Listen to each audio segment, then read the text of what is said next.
Olá, desculpe pela interrupção, problemas técnicos, a gente vai aprendendo aos poucos como lidar com eles.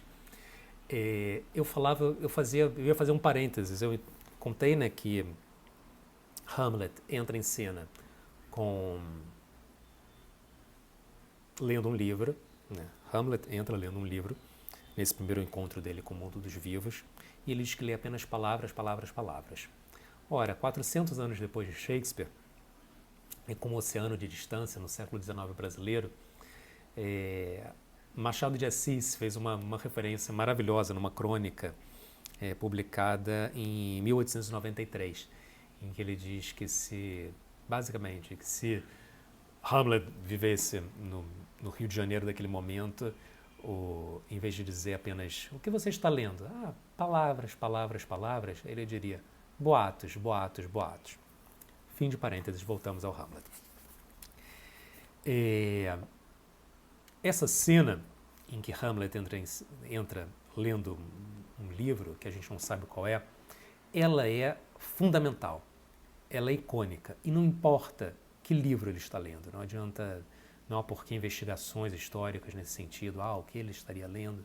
A questão não é essa, a questão é o que a leitura significa naquele momento.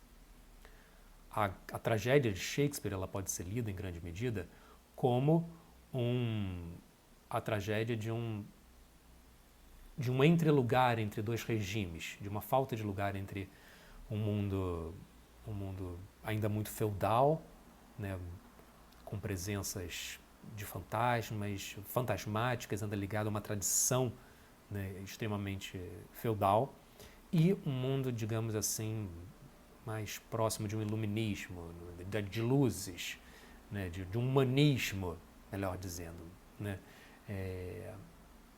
que seria representado justamente pela leitura. A tragédia de Hamlet ela é, em grande medida, a tragédia de um leitor num mundo de não leitores. Né? Daí a importância disso. Vou ler 2 trechinhos do Pilha.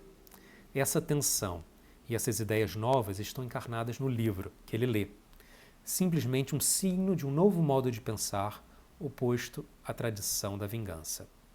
A legendária indecisão de Hamlet poderia ser vista como um efeito da incerteza da interpretação das múltiplas possibilidades de sentido implícitas no ato de ler.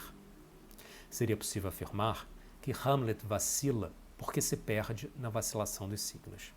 Se afasta, tenta afastar-se de um mundo para entrar em outro. De um lado, parece estar o sentido pleno, embora enigmático, da palavra que vem do além.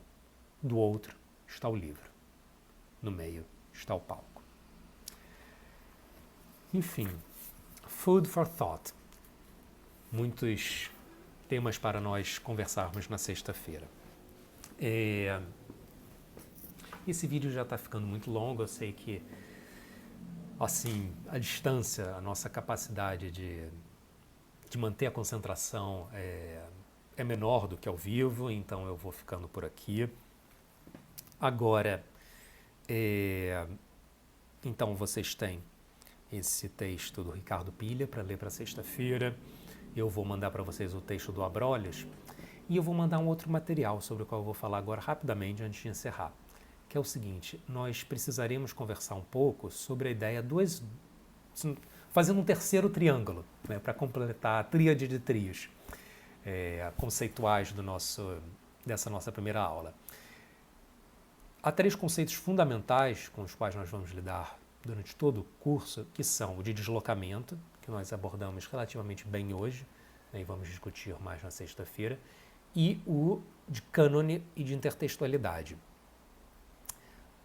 Para conversar um pouco mais sobre intertextualidade, eu vou enviar para vocês um vídeo, né, de um funk. Né? Eu não sou especialista no assunto, há outros na faculdade que conhecem muito melhor. Eu estou me apropriando muito localizadamente disso, não estou reivindicando nenhum lugar de fala sobre esse objeto. Chamado Bumbum Tantam, vocês conhecem? Do MC Fiote. Né? E eu acho que ele é bem didático para a gente pensar o que está envolvido nas relações intertextuais. Só para dar um pano de fundo sobre isso antes de vocês, para vocês irem assistir esse filme com um pouquinho mais de bagagem, poderem fazer uma leitura dele um pouco mais contextualizada. MC Fiote tem, essa música é de 2017, esse funk, né? Ele tem 26 anos, atualmente ele é um ex-ajudante de pedreiro em São Paulo, que entrou no funk, enfim, fez muito sucesso, ainda faz bastante, né? E ele utiliza nessa música, no Bumbum Tantan, ele utiliza como base uma música, né, de Johann Sebastian Bach, que é um compositor alemão que viveu de 1685 a 1750. Né? É um compositor fundamental para a história da música, principalmente para a história da música erudita europeia. É importante a gente colocar todas essas qualificações, né? Essa música é a partita em Lá menor, código BWV 1013, composta ao redor de 1723. É uma composição em 4 movimentos, e o trecho utilizado pelo MC Fiote é do primeiro movimento, que é uma chamada Allemande, que era uma composição composta para acompanhar a dança na música barroca. E ela está nas raízes do que viria a se conformar mais tarde como a valsa. Tá bom? Então isso é só um pouquinho de algumas informações para vocês poderem assistir com mais bagagem o vídeo e depois comentarem o que vocês acharam desse diálogo intertextual, dessa apropriação e o que ele ensina pra gente. Tá bom? Espero que tenha sido produtivo para vocês, como foi para mim.